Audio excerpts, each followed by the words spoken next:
Government schemes for entrepreneurial development. அதாவது தொழில் முனைவோருக்காக அரசனுடைய திட்டங்கள் என்னென்ன அப்படின்னு சொல்லி தான் நம்ம இந்த சாப்டர்ல பார்க்க போறோம்.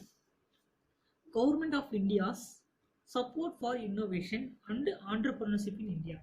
ஸோ அரசு பார்த்தீங்க அப்படின்னா இந்த தொழில் முனைவோருக்காக அந்த இன்னோவேட்டிவா மேனுஃபேக்சர் பண்ணணும் அப்படிங்கிற நோக்கத்துக்கோடு ஸோ கவர்மெண்ட் பார்த்தீங்க அப்படின்னா இந்த இந்தியன் கவர்மெண்ட் பார்த்தீங்க அப்படின்னா நிறைய வந்து பார்த்தீங்க அப்படின்னா உதவிகள் வந்து செஞ்சுட்டு வராங்க. ஸோ அந்த சப்போர்ட் பண்ணிட்டு வராங்க. அந்த சப்போர்ட் என்னென்ன அப்படின்னு சொல்லி நம்ம இதில் பார்க்கலாம். The government of India has undertaken several initiatives and instituted policy measures to foster a culture of innovation and entrepreneurship in the country. So பார்த்தீங்க அப்படின்னா the government of India so அதாவது ஒரு கண்ட்ரியில் இன்னோவேட்டிவாக ஒரு தொழிலை வந்து ஏற்படுத்தணும் வளர்க்கணும் அப்படிங்கிற நோக்கத்தோடு பல முயற்சிகளை வந்து இந்திய அரசு பார்த்தீங்க அப்படின்னா நிறைய சப்போர்ட்டிவாக வந்து பண்ணிட்டு வராங்க. ஸோ அதற்காக பல்வேறு அந்த இண்டஸ்ட்ரியினுடைய பிரின்சிபல்ஸ் பாலிசிஸ் வந்து கொண்டு வந்து அதை நடைமுறைப்படுத்திட்டும் இருக்கு.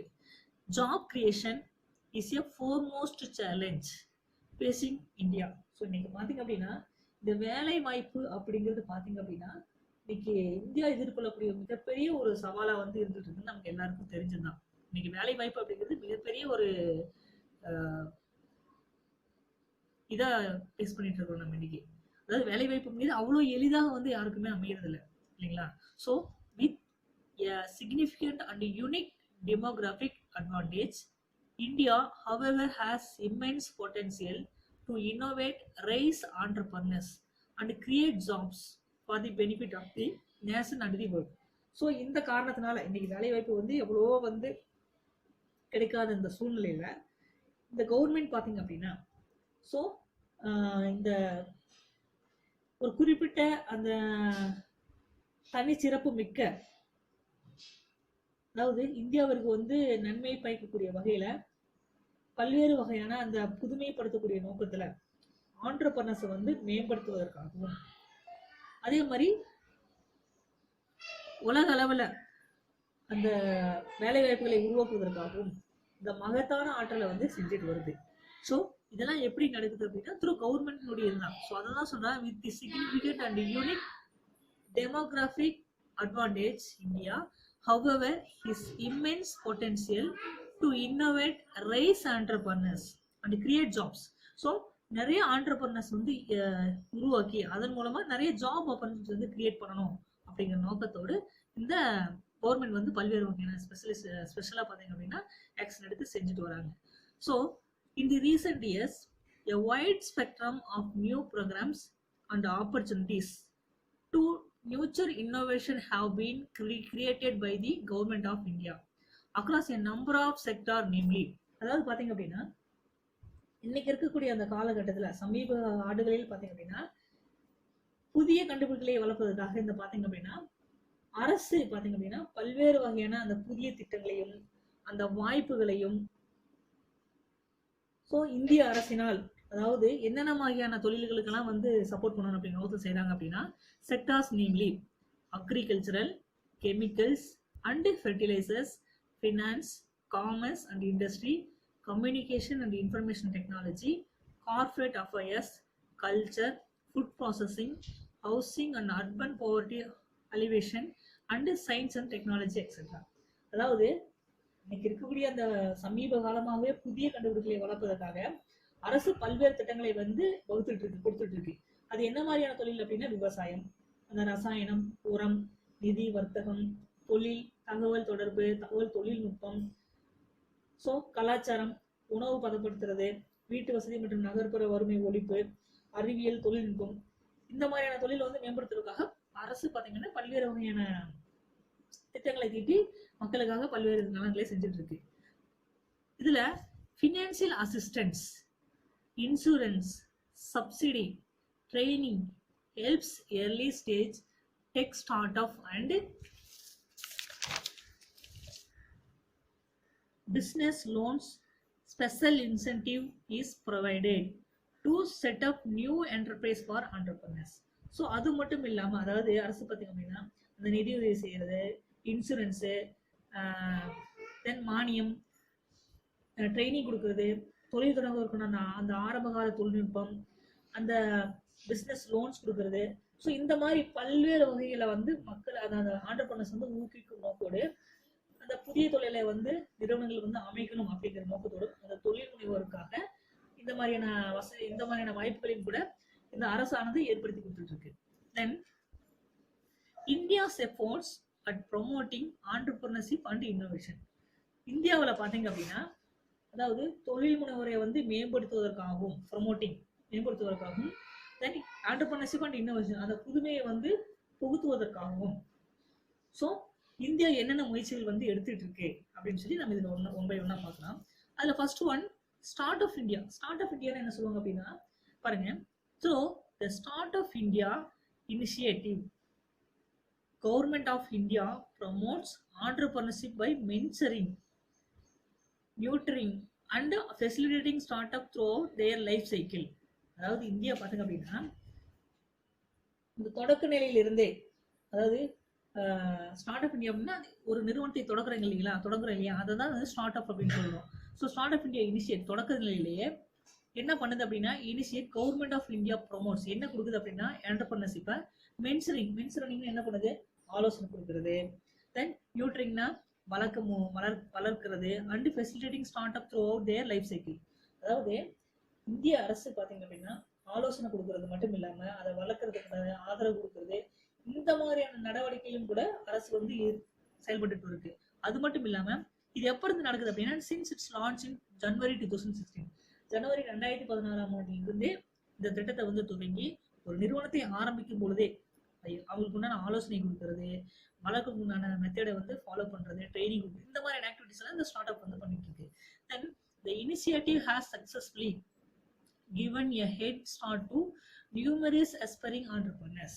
ஸோ இந்த இனிஷியேட்டிவ் அதாவது அந்த துவக்க காலத்துல இருந்தே பல தொழில் முனைவர்களை வந்து பலதரப்பட்ட தொழில் முனைவர்களை வந்து துவக்கி வெற்றி பெறுவதற்காக இந்த ஸ்டார்ட் அப் இந்தியா வந்து செயல்பட்டு இருக்கு. அது மட்டும் இல்லாம ஃபண்ட் ஆஃப் ஃபண்ட்ஸ் அப்படிங்கிற ஃபண்டு வந்து created to help start up gains access to funding. So fund of funds அப்படிங்கிற ஃபண்டு மூலமா என்ன பண்ணுறாங்க, இந்த புதுசா அந்த தொழிலை வந்து தொடங்கணும் அப்படிங்கிறவங்களுக்கு வந்து அந்த ஃபண்ட் ஃபெசிலிட்டிஸ் வந்து ஏற்படுத்தி கொடுக்குது இந்த start up India. Then second பார்க்க, ஸோ ஸ்டார்ட் அப் இந்தியானா என்ன சிம்பிளா சொல்ல போனா ஆலோசனை கொடுக்கறது, வளர்க்குறது, இது மட்டும் தான் செய்யுது. சரிங்களா? எப்போ ஜனவரி 2000. அது மட்டும் இல்லாம ஃபண்ட் ஆஃப் ஃபண்ட் அப்படிங்கிற ஃபண்டும் கூட புதுசாக தொழில் தொடங்குறவங்களுக்கு அந்த ஃபண்டையும் கொடுத்து அவங்களை வளர்க்கணும் அப்படிங்கிற நோக்கத்தோடு இந்த ஸ்டார்ட் அப் இந்தியா செயல்படுது. அண்ட் செகண்ட் பாருங்க, make in India. So make in India அப்படின்னு அதை சொல்லுவோம் அப்படின்னா this scheme is designed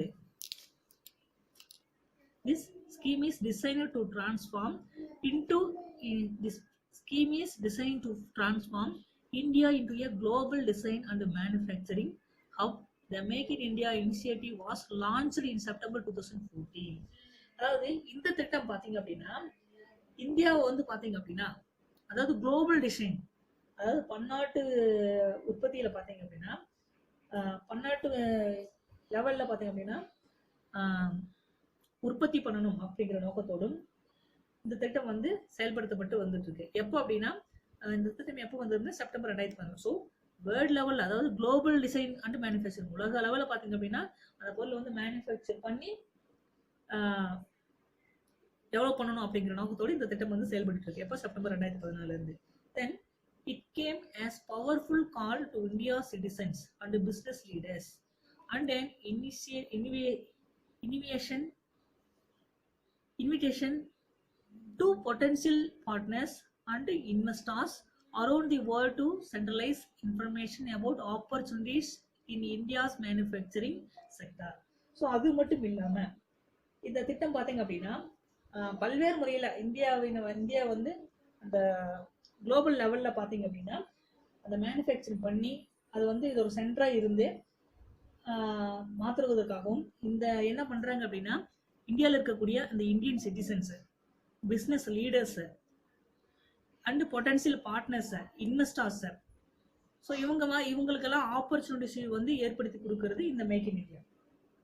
அதாவது இந்திய குடிமகன்களையும் அந்த வியாபார தலைவர்களையும் அந்த கூட்டாளிகளையும் உலகம் முழுவதுமே பார்த்தீங்க அப்படின்னா உள்ள முதலீட்டாளர்கள் வந்து அழைப்பு வந்து அழைப்பின் மூலமாக, அதாவது அவங்களையும் வந்து ஃபாரினர்ஸையும் கூட நம்ம இந்தியாவில் வந்து இன்வெஸ்ட்மெண்ட் பண்ண சொல்லி அதன் மூலமா நம்மளுடைய பிசினஸை வந்து டெவலப் பண்ணணும் அப்படிங்கிற நோக்கத்தோட செயல்படக்கூடியது இந்த மேக் இன் இந்தியா.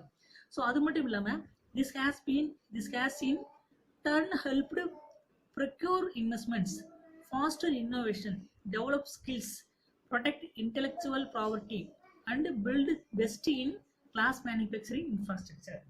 ஸோ இதன் விளைவாக பார்த்தீங்க அப்படின்னா, அதாவது ஃபாரின் வந்து டைரக்ட் நமக்கு இன்வெஸ்ட்மெண்ட் கிடைக்குது. தென் இன்னோவேட்டிவா நம்ம இன்னோவேஷன் கொண்டு ஃபாஸ்டர் இன்னோவேஷனை புதுமையை வந்து கொண்டு வரது. தென் டெவலப் ஸ்கில்ஸ், திறனை வந்து வளர்க்குறது.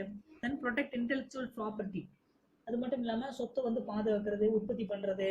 தென் and build best in class manufacturing infrastructure, அதாவது கட்டமைப்பு மூலமாக அந்த வளர்ச்சியை வந்து மேற்கொள்வது. இந்த மாதிரியான மொழிவீச்சு செயல்படக்கூடியது தான் இந்த make in India. So make in India அப்படிங்கிறது என்ன, 2014 செப்டம்பர்லேருந்து இது வந்து நடைமுறைப்படுத்தப்பட்டது. ஸோ இதன் நோக்கம் என்ன, இந்தியாவை வந்து குளோபல் டிசைன் லெவலில் மேனுஃபேக்சர் பண்ணணும் அப்படிங்கிற நோக்கத்தோடு செயல்படுறது மேக் இன் இந்தியா. ஸோ அது மட்டும் இல்லாமல் இந்தியாவில் இருக்கக்கூடிய அந்த நம்ம யாரு, ஸோ இந்தியன் சிட்டிசன்ஸை, பிஸ்னஸ் லீடர்ஸை, இன்னோவேட்டிவ் பொட்டன்ஷியல் பார்ட்னர்ஸை உருவாக்கணும் அப்படிங்கிற நோக்கத்தோட செயல்படக்கூடியது அந்த மேக் இன் இந்தியா. சரிங்களா? நெக்ஸ்ட் அட்டல் இன்னோவேஷன் மிஷன், அதாவது எய்ம் அப்படின்னு சொல்லக்கூடியது. பாருங்க, AIM is the government of India's endeavor to promote a culture of innovation and entrepreneurship, and it serves as a platform for promotion of world class innovation hubs. அதாவது இது பாத்தீங்க அப்படின்னா அந்த பன்னாட்டு தரத்திற்கு கல்ச்சர் இன்னோவேஷன், அதாவது இது பாத்தீங்க அப்படின்னா குளோபல் லெவல்ல அந்த இன்னோவேட்டிவா பொருளை வந்து வடிவமைச்சு அதன் மூலமா அந்த தொழில் முனையை வந்து முழுவீச்சில் வந்து ஊக்குவிச்சு வளர்க்கணும் அப்படிங்கிற நோக்கத்தோடு இந்த செயல்படக்கூடியதா இந்த திட்டம், அதாவது அடல் இன்னோவேட்டிவ் மிஷன் அப்படின்னு சொல்லக்கூடியது. இது பாத்தீங்க அப்படின்னா வேர்ல்டு கிளாஸ் லெவல்ல இன்னோவேட்டிவ் ஹப்ஸ்,